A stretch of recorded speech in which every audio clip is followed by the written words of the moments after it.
Hello, it's Doug, the 2-Minute Gardener. Today we're going to look at 90 great flowering plants for your spring garden. Today's video is going to cover purple, red, and pink. And as always, there's a list of all the plants in the video description. So enjoy. Hello again, this is Doug, the 2-Minute Gardener. Well, it's time to do some color-specific gardening in honor of spring. Things are starting to look great in the nursery. So let's do a series on color-specific plants. So the first one in this series of 7 color videos is purple. Oh, like this beautiful jacaranda tree. Oh, this is a beautiful tree. If you have a lot of space, really big trees. So this is jacaranda. This is Pride of Madeira. Oh, just so beautiful. Great for seaside gardens. Ceanothus concha. This is probably the most purple of all the ceanothus shrubs. Really great ones. And some more. Now, I've put labels on almost all of these. There is a list in the video description and the comment section on all of these plants. Oh, here's my favorite purple plant, Mexican bush sage. Great plant. Hummingbirds love this plant. Easy to grow. As you saw in the video I talked about last week. Indigo spires is a newer salvia that I've really fallen in love with. Another great plant. And of course, Cleveland sage, wonderful California native. Great for hummingbirds and all other kinds of birds. A really good plant. Good for slopes too. Russian sage, not a true salvia, but still a beautiful plant. Good for colder areas, and as I'm not going to rattle on every one of these, but these are some really cool little plants. Floss flowers like a little annual, nice for foreground, should be coming into the nurseries any second. And Scaevola is a really neat one for hanging baskets and cascading over walls. Hebe is a tiny little shrub, a really kind of small little plant. Bellflower, also known as campanula, a nice little annual, depending on where you live. And of course, another tree that I've done a couple of videos on, the chase tree. Just a wonderful plant. Vitex agnus cast, used for medicinal purposes. The leaves do kind of look like marijuana, but it has these wonderful purple flowers. And butterflies and hummingbirds just love it. It blooms in the summertime. The tree will get about 15 feet tall by about 15 feet wide in good conditions. And again, the foliage is actually kind of fragrant. It's kind of a really neat little plant. So this is again the chase tree, Vitex agnus cast. Back to the regular plants, perennial butterfly bush comes in purples and pinks. Princess flower, nice little shrub actually. And of course the silver leaf princess flower, similar plant but just gorgeous foliage. Oh my goodness, I love that foliage. Eochroma, another very good hummingbird plant, really fun. And there's that Pride of Madeira again, various shades of purple and lilac. And of course lavender, duh, it's purple plant, you got to talk about lavender. French lavender, English lavender, there's also Spanish lavender, fernleaf lavender, another variation on these lavenders because, you know, of course the word is lavender. And as you can obviously guess, there are quite a few roses out there. Burgundy iceberg is kind of purple. I know it's stretching it, but I stuck it in the purple category because it's closer to purple than anything else. This is a wonderful shrub, the yesterday, today, and tomorrow. It is actually a shrub, really beautiful. You can see it's called that because it has 3 different shades of purple in it.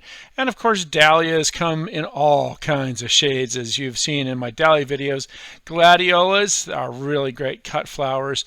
And I love my bearded iris. This is Dracula's kiss that I got from a client years ago, and it's practically black. And this is a Dutch iris I got from my mom. She gave me a bunch of Dutch irises a few years ago. Really kind of fun. And finally, heliotrope. Now, this is a really cool little plant. Now, heliotrope, all kinds of fun stuff like this. Kangaroo paw is a wonderful one. Dipladenia, wonderful vine. Oh my goodness, great for small little compact spaces. Got a little shade. And then there's bougainvillea, a giant shrub. Good for 20 feet. Does best if it's got a little support, a wall, a fence, that kind of thing. Yarrow is such a great butterfly plant. I love yarrow. And it comes in red, obviously, with all the other colors that we've talked about in earlier videos.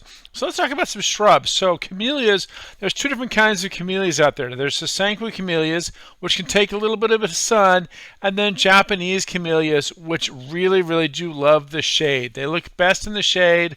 Really beautiful plants. Can get pretty big, about 10 feet tall over time. They're kind of a slow growing plant, but they're great winter blooming shade plants. So if you have a shady garden, then you definitely want to think about some camellias. Little John callistemon, oh my goodness, great plant for attracting bees if you want to help the local bees out. Also a tough drought-tolerant, rabbit-resistant plant. Grevillea is another wonderful drought-tolerant plant. Can get pretty big. Lots of different forms of Grevillea out there. Pincushion, this is a great cut flower. The Leucospermum series, great cut flower. And kangaroo paw, as you saw the opening sequence of the video, also great cut flower, really needs well-draining soil. And I'll talk about kangaroo paws next week. But definitely, it's a wonderful plant if you get that good draining soil. You really can shine. Canna lily's more of a tropical plant, really kind of fun. Goes dormant in the winter and then comes roaring back in the summer. Lets you know it's time to get in the pool when the canna lily's blooming. And of course, daylilies come in a wide range of colors.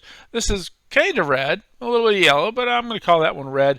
Bat-face cufeas, and there's some other cufeas as well, but I love the bat-face. Another good plant for shade, the cyclamen. Really kind of compact, and a very tough little plant, the ivy geraniums. Comes in lots of colors. Red is a wonderful version of that. The monkey flower, and one of my favorite, this is actually my delta leaf sage. And there's several different salvias out there that come in red, and let me take a moment to talk about salvias. So salvias, especially red salvias, are really great for attracting hummingbirds in your garden because hummingbirds are really drawn to the color red. So if you want to get some hummingbirds in your garden, definitely look at getting some red salvias in your garden.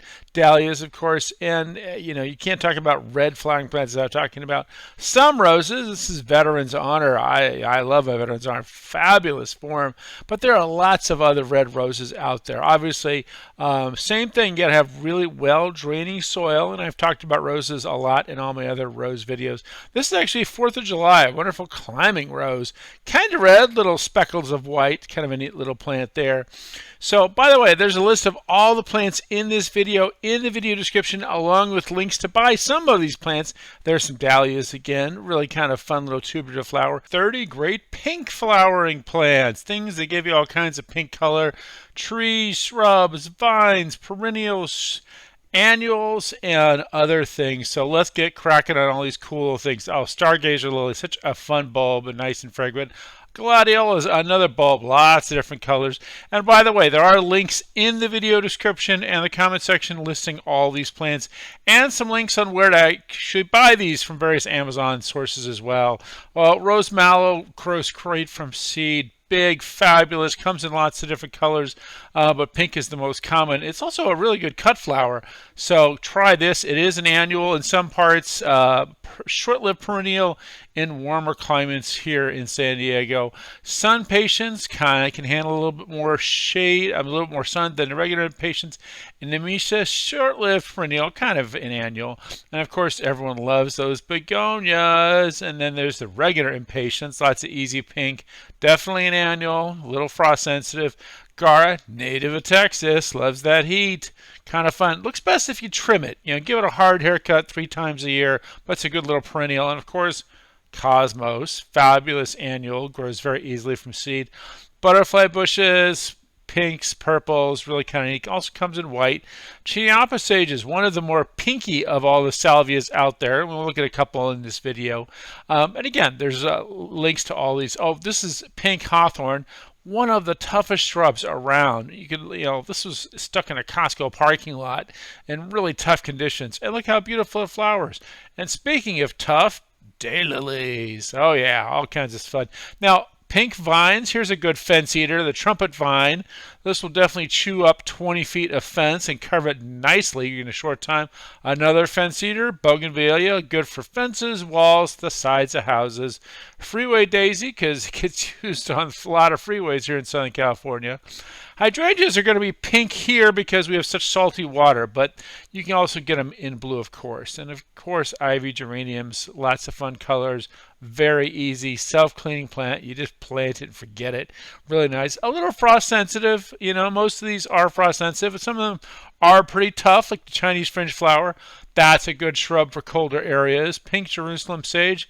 Nice variant of the original yellow. So let's talk about some trees. Now, of all the trees around here, the one that has the most variation of color is the crepe myrtle. Lots of fun colors.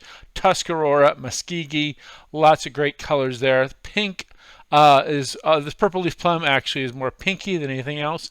The Marina strawberry tree, great bird tree. And of course, lots of different fruit trees, like this peach tree comes in pink as well. Hong Kong orchid, kind of an unusual flower.